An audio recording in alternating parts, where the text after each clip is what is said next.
You're listening to the Yeshiva of Newark at IDT podcast. I'm your host and curator, Rabbi Kivelevitz, and I hope you enjoy this episode. You're blowing the dust off the old books. You're trying to find an ancient treasure. Yes, the Antiquarian who has Semicha has arrived. But first, you've heard me on this platform touting NRS, a great company whose many dedicated employees I get to see in action. NRS Pay has recently launched its new cost-cutting program called Cash Discount. The way it works is, any vendor using NRS Pay Cash Discount has their sale register tabulating automatically a dual pricing, which offers customers a choice of a cash payment, which could result in an up to 4% discount over swiping their card. If your business meets the $18,000 a month threshold, there's absolutely no monthly fee to incur. NRS Pay Cash Discount makes it less expensive to accept credit cards, so you'll save money while helping your customers save at the same time. NRS is offering a time-limited deal right now on this state-of-the-art system. You'll get a free card reader with zero hidden fees, no long-term contract, and no early termination fee, which means you can switch your processing plan without penalty. NRS Pay is a proud part of the IDT Corporation that I've been associated with for over 10 years and has integrity built into its corporate DNA. I know its founder, its officers, and salespeople, and they truly stand by their product and will help you with live, stateside-based customer service on any issue or question. Check nrspay.com for more information or call 833-289-2767. And now, the Antiquarian. Clear the dust off. The Antiquarian has Semicha. Well, we are recording this on the 7th night of Hanukkah, and we know that as quick as we work to try to get you loyal listeners these programs, we're not going to be able to get it by the time Hanukkah is over. However, we are still steeped in Hanukkah. We want to talk about Maoz Tzur, a payut that was written at the time of the Rishonim. There's been a lot of debate exactly what period it is speaking about. And part of that has to do, Yitzchak, with the last stanza. And is the last stanza from the original Python or not? Well, everybody knows that Maoz Tzur-Additional has 5 stanzas that are printed in every single siddur. Each one begins with the name, with one of the letters of the name Mordechai. Maoz Tzur, Ra'os, Devir, Karois, and Yevonim. So we know the author was Mordechai. The last stanza, which is found in many, many Siddurim, starts with Chashev Zeroya Kojecha. They have not found a manuscript copy of that last stanza that goes back to the period that the main part of Maoz Tzur was said to have been composed in the 12th century, towards either the middle or towards the end of the 12th century. That means the 1100s. They haven't found manuscripts that go back that far, and they haven't found, even the ones they found that have Maoz Tzur do not have that final stanza. But as Frankel and others have pointed out who've worked on this, that it wouldn't be a proper payut if it didn't have that Ches Zayin Kuf, and also it really doesn't have much of a bakasha. The time that you are going to get ready a matbeach, a slaughtering, mitzor hamanbeach, from that enemy, this oppressor that is barking, ozegmor b'shir mizmor chanukas hamizbeach. That's when we will finally finish the song, and we're finally going to have the Beis Hamikdash. But that isn't really a tefillah. And therefore, that last stanza, which of course is a tefillah, Frankel and others have said there must have been a tefillah in the original. And therefore, even though if you take a look at the earliest place where we have discovered that last stanza, and that is in the book of the Kitzer Hashlah. Now, obviously, if it's the Kitzer Hashlah, we're talking about already basically the 17th century. Now, this was a book written by Rabbi Kivelevitz, Yechiel Michel Epstein, the same exact name as the Aruch HaShulchan, and it might have been one of his ancestors. And the Shla Kodesh, as you know, Yitzchak, was probably one of the most important svarim for all Balei Machshava, or anyone who wanted to understand mitzvos from a mystical perspective, to be a pure Oved Hashem, and to get some of the essence of Lurianic ideas However, the Shlo is a huge, difficult work.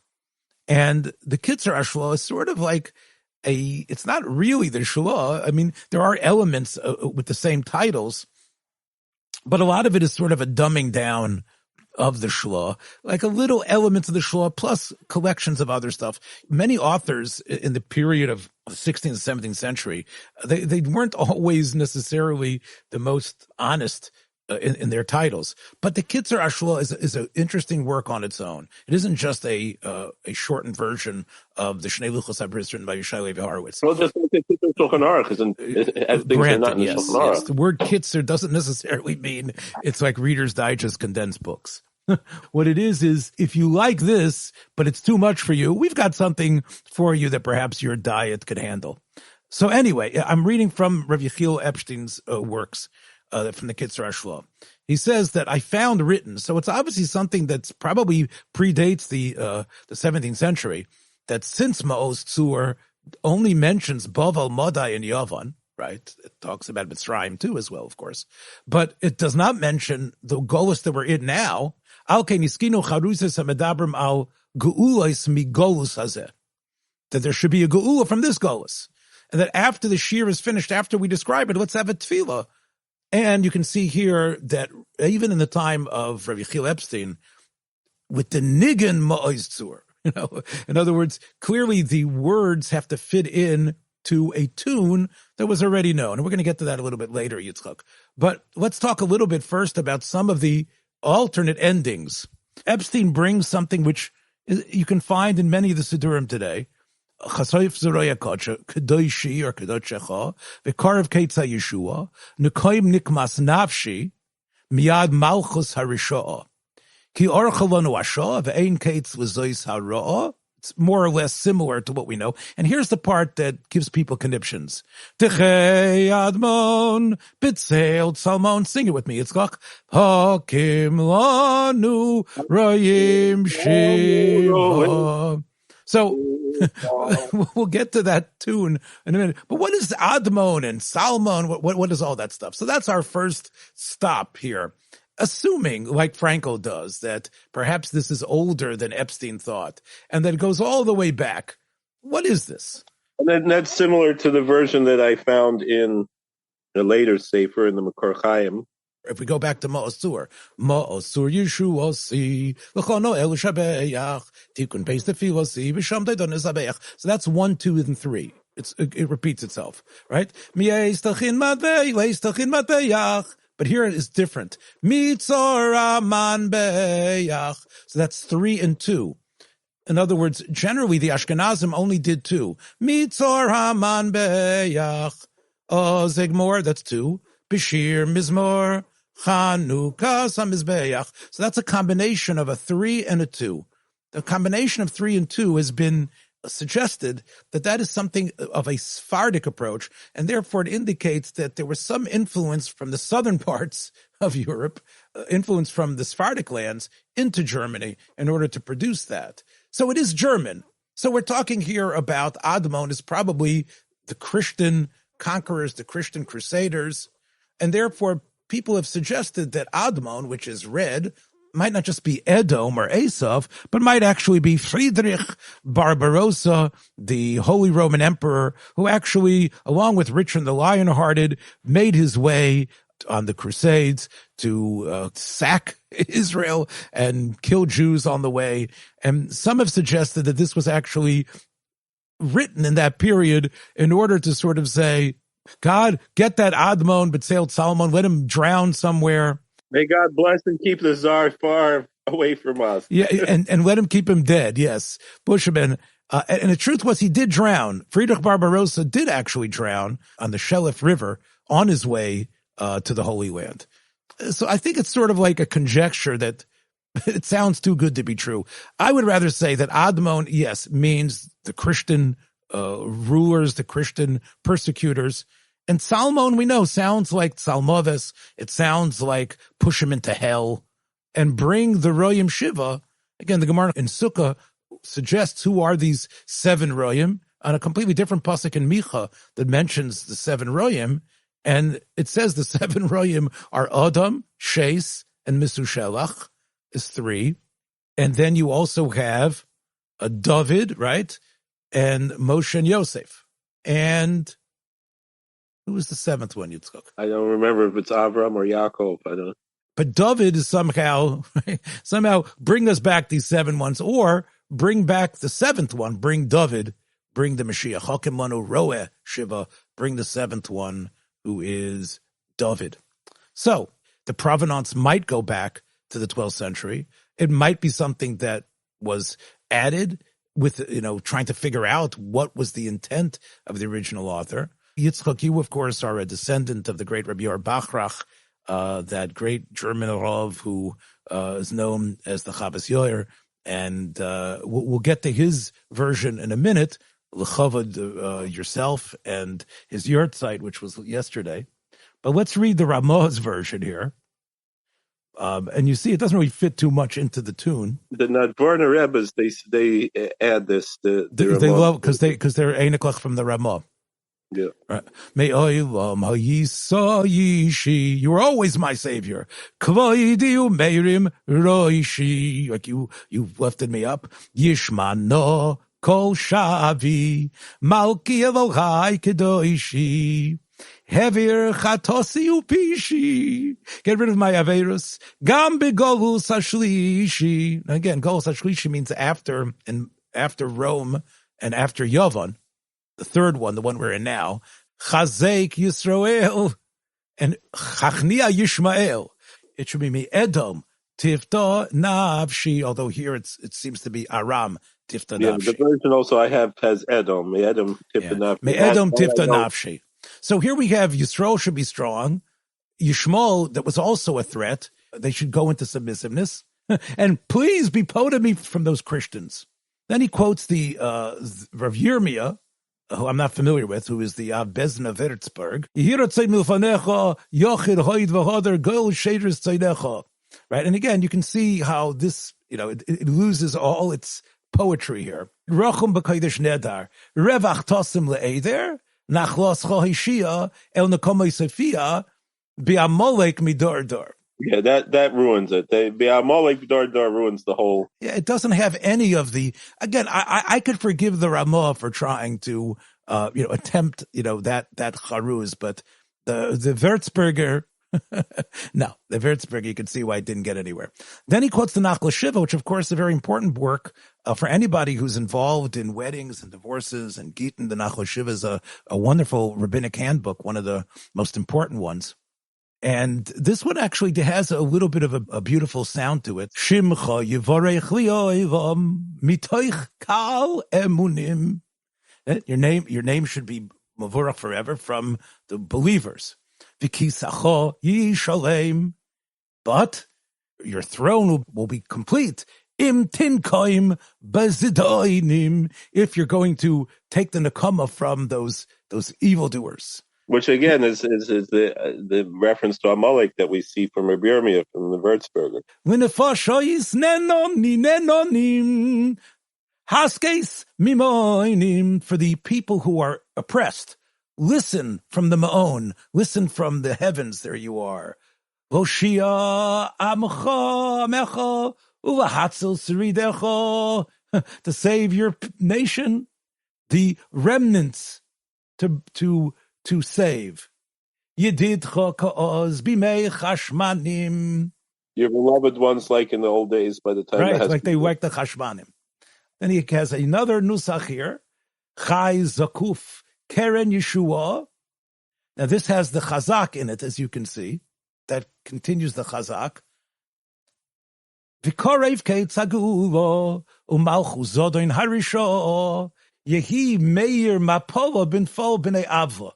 The malchus zodon arosha should be in the city that falls when all the b'nei avla fall. Uli amcha tasa hatzalo b'tzidkas aitonim go al bonim, with the tzidkas of the righteous ones, the strong ones, the avos, the eitanei haaretz, b'tiv naha'ir al tiwa. So basically, these versions, again, as Rav Epstein points out, were meant to bring a sort of a tefillah and to sort of like upgrade. Let's now go to your grandfather, your Zayda here. So again, he has most of what you had there, and then it says V'zoy Mishali. This is Zu Mishali. Okay, so go ahead. Choker Lev. Choker Lev V'kerev Reina V'yahon Yehenu. The one who seeks out the heart and the innermost being, please look upon our poverty. Yotzer Voker V'erev Habito B'shiflu Sehinu. The maker, or the former of morning and evening, may he look upon our lowliness. Yehi kates legalu seinu b'nei beis mikdosheinu. May there be an end to our exile. Build our holy temple. Mager aderes ir hagoveres. Visishkon bekir beinu. So what's Mager Aderes? What does he mean there? I'm thinking it means like taking off the cloak of Esav is what I'm thinking. I could be wrong because then it says Seir Hagoveres, but the overpowering. I have goat, Seir Hagoveres, yeah, right? The overpowering goat, which although Seir Izim in Baruch Hashem Yom Yom that we say Shabbos morning is a reference to the Yevonim. So it could either mean Esav or it could mean the Yevonim. V'sishkon b'kir beinu, and indwell in our midst. Maher v'ho'il shalach Mashiach tzidkenu, and then hurry up and send our true Mashiach. So he says, Charuza sizois oisa echad min ha'gedolim u'leyasher be'einav. So he said, I showed this stanza that I composed to one of the Gedolim. He doesn't say who he showed it to, and he didn't like it. Because I guess it doesn't rhyme properly. Now this is a very interesting point, is that he says that the whole Maoz Tzur is in a singular form, but he's using the plural. He is the plural. This isn't plural, but the Seif Zorei Kodshecha that we have in most of our Sidurim now is also plural, as opposed to the version that you showed us from the Kitzur Shla, and that's also presented here in the Makor Chaim. But anyway, he said, "V'nei lo roishi, v'marti came, he came." So he said, I nodded my head, and I said, "You're right." And he changed it. So like all good rabbis who are told off, he basically altered his, right? He altered it a little bit, right? I like the first version better, but this is the second version he made. Choiker levokerev avi malki v'koini. So once again, the one who seeks out and searches the heart and the innermost being. Mager aderet, Seir hagoveret, nochash hakadmoni. Oh, oy ba'az yigdal sisoni. So to end up with something positive. So again, instead of saying destroying the nochash hakadmoni, the original snake from the Garden of Eden, and that's a reptile lover that offends me a little bit. I hear. So then he switches it to and then my joy will be aggrandized. Discovering these alternate endings, and as many people have written, it was considered explosive. It was considered incendiary, and in many of the German Sidurim, they refused. In Rodelheim and many of the other Sidurim, they didn't print any of these endings, and not just because they thought that they were additions that weren't true to the original spirit. It's because they were afraid. It was self-censorship. Now, when you say nigun, does it mean like you're saying the Shiva HaCharuzais, or was there always a nigun attached to this song the way that we know it? That's a good question. And again, this is probably a question that one could say about, Gaviral's famous poem on Hanukkah, which is Shnei Zeisim Nichrosim, which is a beautiful Shabbos Hanukkah payet, which was said in many, many parts of Klal Yisrael. And was it sung? Was it read? when was it that songs and tunes became tethered? There's the Minhagim Vermiza, the Minhagim of Verms that Mechon Yerushalayim published with Hagos from the Chavos Yor, and I believe it was a Hagah from the Chavos Yor. It might have been in the original Minhagim Vermiza from Rabbi Yushba Shabbos. I don't remember where that was, but it actually says by Rosh Chodesh benching before Kislev, or if you're benching Rosh Chodesh before Hanukkah, then before Tevis, that actually you should say Yichadeshehu to the Nigun of Maoz Tzur. Nigun doesn't mean talk song. It meant a specific tune, and therefore I think we should go into. Obviously, everyone is very familiar with the standard. What I discovered doing a little research on the internet today was that it's incredible the amount of artists who have recorded Maoz Tzur. We talked about Paul Robeson recording the Berdichever's speech to God. Maoz Tzur, I think, has been recorded by many, many Christian artists. One of the ones that was very popular, one of the stars of Hamilton, Leslie Odom Jr., I'm sure you've heard of, he recorded Maoz Tzur. Let me show you something from of the public school in Staten Island. Let's take a listen to Public School 22s, and you can see the wonderful diversity here, Yitzchak, of the Staten Island choir. Here we go.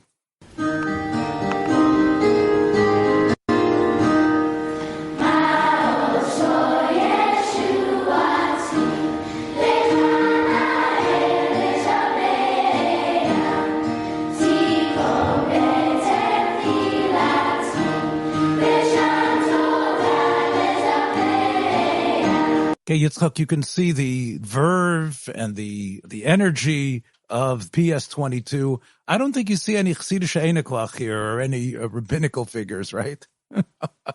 It's quite the. I'm not sure. I don't think this is in the Willowbrook section where there are many Jews going to PS22.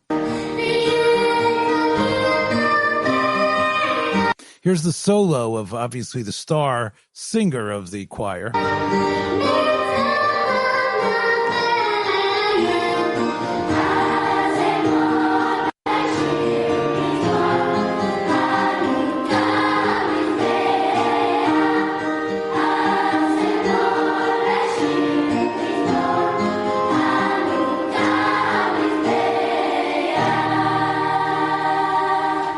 So that's the song really has, and I guess part of it is to give a sense of inclusivity of Hanukkah during the Christmas season.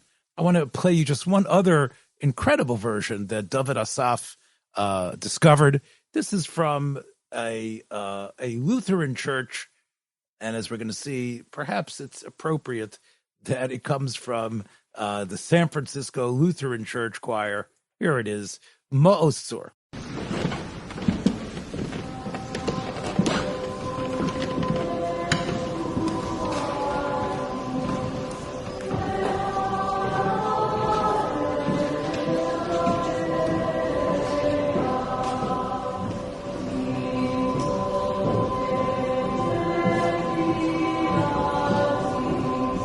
Okay, the noise that you were picking up here, of course, is it's in a church, and what you're picking up is the shuffling of the choir as they stride into the church, making their way down to the altar.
Okay, the choirs is making their way, striding step by step as they make their way, like almost zombie-like, Yitzchak, to the altar. And of course, in both the PS-22 and the San Franciscan Lutheran Choir, they only sing the first stanza, which of course, if they knew what it meant, I don't think they'd be so happy, Yitzchak. It's Rock of Ages. It is quite beautiful, isn't it? I mean, the way, but you can see here, Yitzchak, why many of the Zionist writers after the Hakamas HaMedina, and even before that, bemoaned the fact that this was a song that sounded so Christian and seemed to really stem from, at least the tune, from the period of the 15th and 16th century, from Christian songs that we actually know of. And it actually has been discovered, as we pointed out beforehand. Let's listen to a tune that Martin Luther wrote words for. What David Asaf and many of the other Chokrim have discovered is that this tune, the way you heard it, right, actually is a combination of three different songs. And one of them is, again, what was the original tune. We're not sure where it comes from, but Martin Luther put the words of Nun freut euch Liebe. And here is, as you can hear, it's clear that this is the first part of Maoz Tzur. I'll read you the translation of what the German meant in a minute.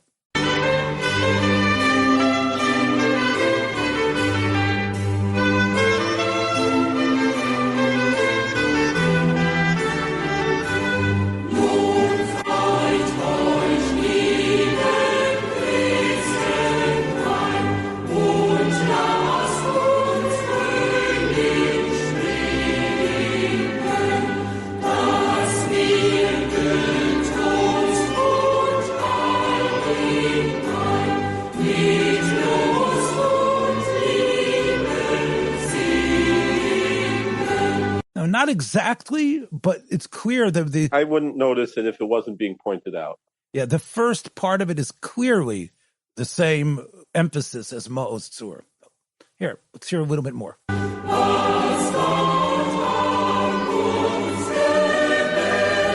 the ending is not, but the...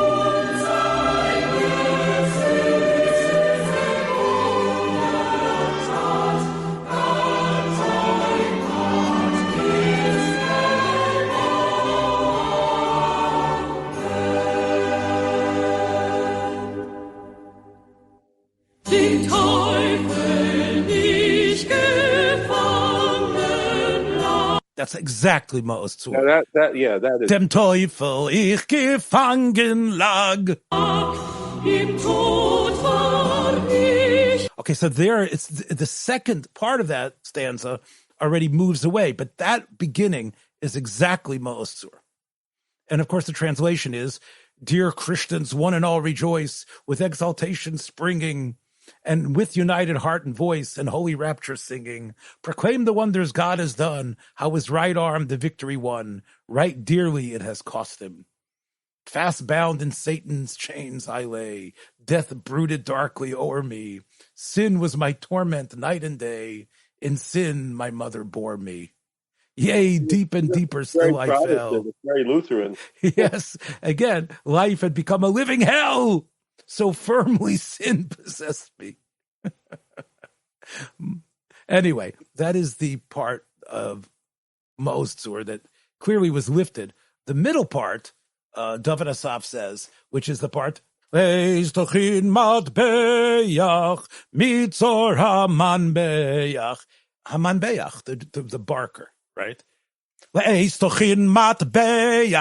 going to ready a slaughtering, mitzor from the oppressor, hamanbeach, that's barking and wants to devour us, right? So that, of course, he says, is they found a song called the Boisenaner, which is a sort of a marching song that German armies would use. The third part of the song, which is na na na na ni na nam di da di di di di di dum. Okay, so that has been connected to another German song, which is called the Schlemmenlied. Here's the Schlemmenlied.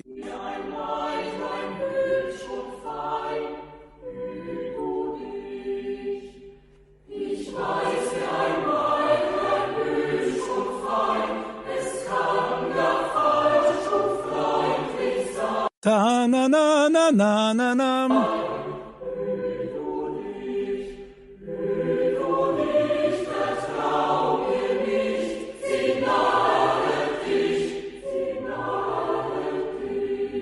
Very, very similar. So that's, again, I think the Hasharas are correct. It is this Frankenstein German tune.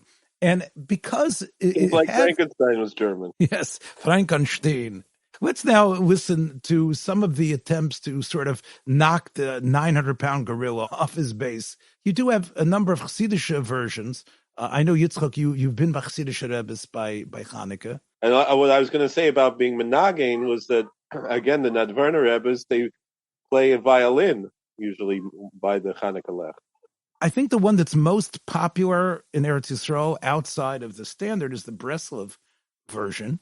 But I actually want to play the Vishnitz and Moshitz. So here's Vishnitz.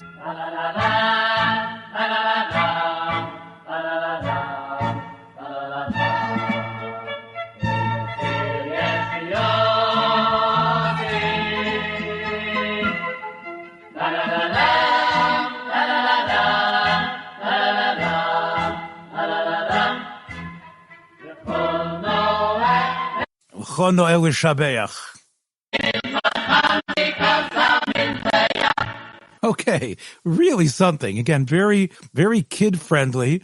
I've been a big fan of the Vishnitz and Nigunim for a long time. I'm saying it's really something. And I spoke to two Vishners Chassidim yesterday that came to Davin in the Minyan where I was, and they said that they actually sang the old-fashioned one in the Haim.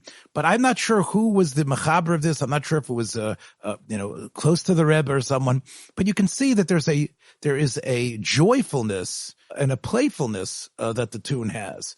Ta-da-da-dam, da-da-da-dam, right?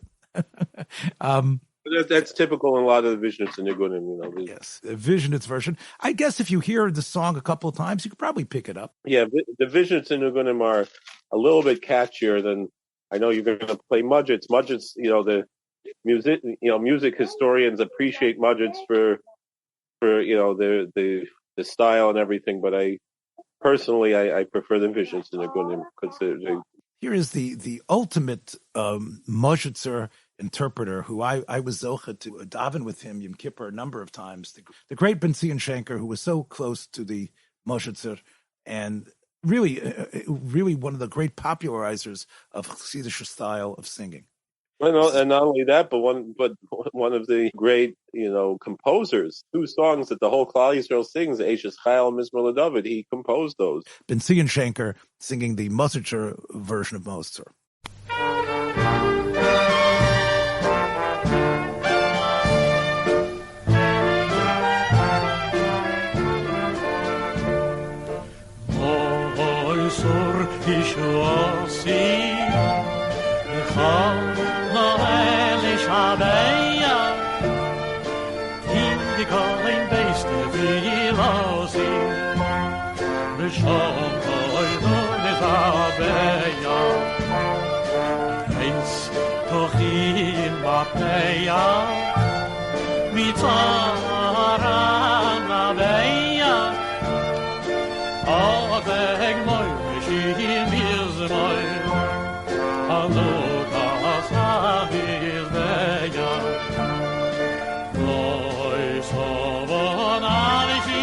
So here you see already the Maoz Tzur style.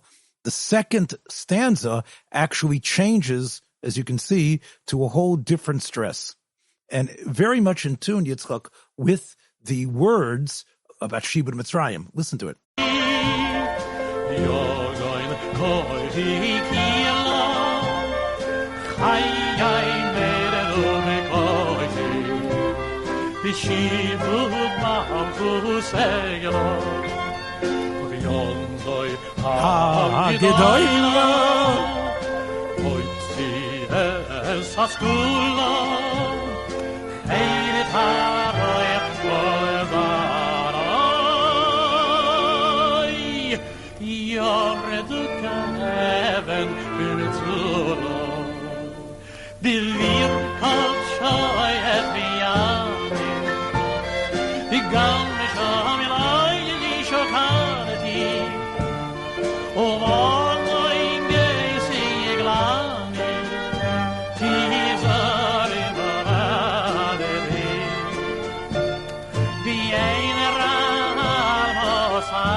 Beautiful. Beautiful.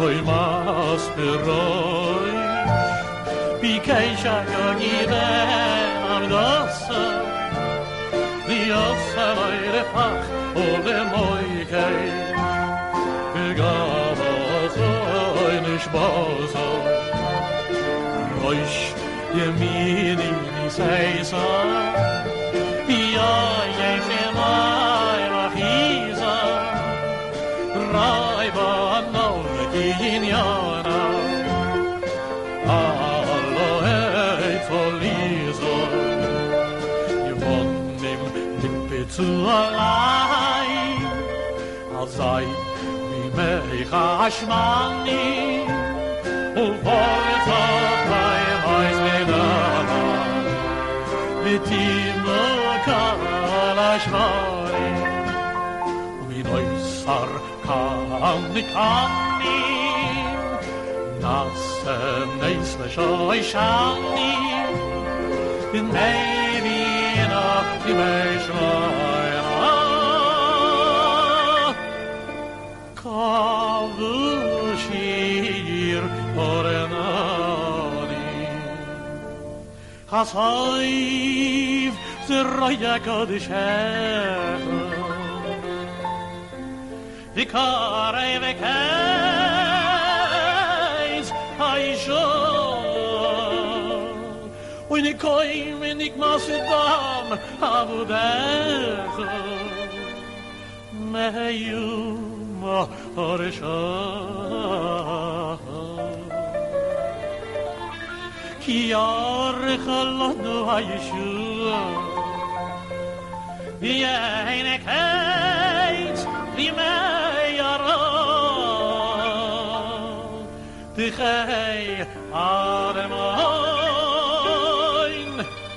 Oy bitzeil Talemoin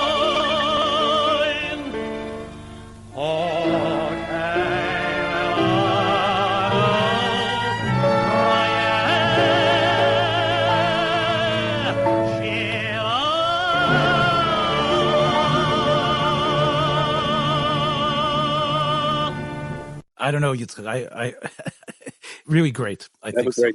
A great interpretation of the song. Beautiful, beautiful. This is the Breslover version, which is very popular among non-religious Jews as well. You can find many, many versions of the recording. This is Yosef Karduner, who sings it a little bit faster. But this is very different, I think, Yitzchak, than what we heard from Vishnitz and Moshitz. Generally, Breslov, they focus a lot on the black keys of the piano. And poetic aspects you saw in the Vishnitz and Moshitzer version. It's very much a sort of a depressing way to sing. It's depressing, but it's also hopeful. There's something in it there's a smile within the tears, and I think one thing I remember hearing from Rav Nachman Bullman was that a Jewish music. You cry at a happy song and you smile at a sad song, and that's something that I think you see in this. It almost has, to me, it sounds like something out of a fairy tale. Right? It's almost the type of something like you say, like a bandolier would be singing, but sort of a story of a tragedy, or perhaps a story to hear. I just want to throw this in. This is one of the greatest students of the Brisker Rov, Rav Moshe Shmuel Shapiro. This was his version. A real Litvish version of Maoz Tzur. Doesn't have any really of the musicality. Listen to this.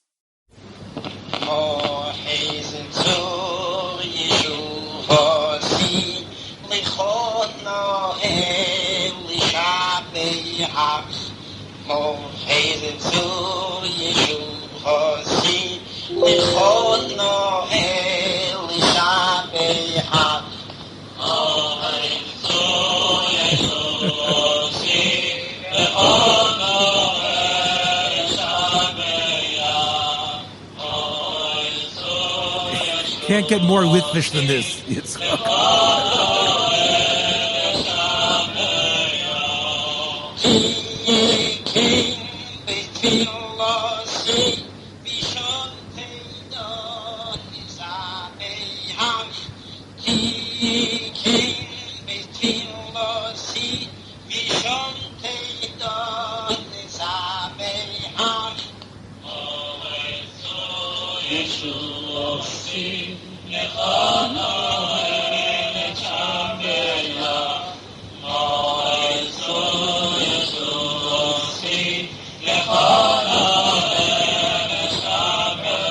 And you can see, obviously, he put a lot of emotion and feeling in it, the Rosh Hashiva of Ber Yaakov, of Moshe Shmuel Shapiro. But he was a Hasidic. He was. I mean, he was a Goyin Otzim, a Talmud of the Brisker Rov, and really an incredible Rosh Hashiva. But again, you can see here, from all of this, I think you see that there was a rejection of probably this tune that they heard. Every single one of them heard the German Frankenstein version that of course we heard earlier, and these are sort of attempts to sort of like anchor the song in sort of what they feel is a more Yiddish spirit. But of course, it's possible that it's only Rav Moshe Shmuel Shapiro's, which is probably the only one that's probably closest to inherently Jewish. The others, Mozhitz and Vishnitz, maybe Breslov is a little more also authentic, but again, the idea that we pick up nigunim everywhere, right? And I think that's part of what the antiquarians understand. Right, of course, the Kalaver Rebbe, right? The Shar Nigun, the fact that we took the Chabad, they have the Napoleon Nigun and right, and even again in Eretz Yisrael, especially in Eretz Yisrael, which has taken so much from the Arab culture around it. Again, this is all part of the great synthesis, and maybe of what what the Ness of Hanukkah is supposed to symbolize. But I think the idea of the discovering the originality of song and where it comes from sort of doesn't matter at the end. Obviously, so many people have been moved and taken by this tune, no matter where it comes from. It really, we've incorporated into our very midst. Here's the words from Rock of Ages. Rock of Ages, let our song praise thy saving power. Thou amidst the raging foes, waste our sheltering tower. Furious they assailed us, but thine arm availed us. And thy word broke their sword when our strength failed us. Go ahead, Yitzchak. Kindling. Go ahead. Kindling knew the holy lamps, priests approved in suffering, purified the nation's shrine, brought to God their offering, and his courts surrounding, here in joy abounding. Happy throng singing songs with a mighty sounding. My voice. So Yitzchak, I think we have authenticated indeed as much as we can. And we are going to now sing together the last stanza as we say goodbye. Ready? Children of the martyr race, whether free or fettered, wake the echoes of the songs, where ye may be scattered.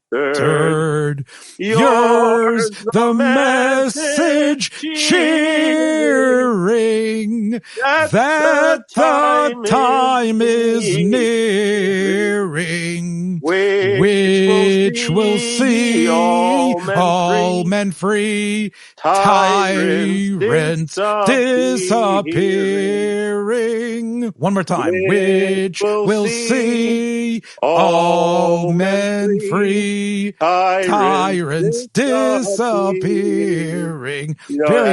Very universal. We'll catch you hopefully next time. Watch the dust on the way out. We'll catch you next time. Be well, everybody. Thank you so much for listening to this episode. I hope you liked what you heard. If you did, please take a moment to share this or any of the many episodes available on our platform with friends in order to help grow our community. Until next time, Shalom.